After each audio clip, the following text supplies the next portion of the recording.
படிப்பார்கள். அனைத்து மாணவ செல்வங்களும் அந்த உறுதிமொழியை எடுத்துக் கொள்ளுமாறு அன்போடு கேட்டுக்கொள்கிறேன்.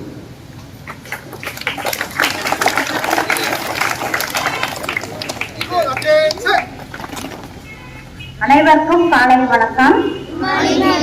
மங்கையராக பிறப்பதற்கே நல்ல தவம் செய்திடல் வேண்டும் என்று கூறி உலக மகளிர் அனைவருக்கும் என்னுடைய மகளிர் தின நல்வாழ்த்துக்களை முதலில் தெரிவித்துக்கிறேன். இன்று நாம் எடுக்கக்கூடிய உறுதிமொழி பெண் என்னை போன்ற ஒரு சக உயிரி என்பதை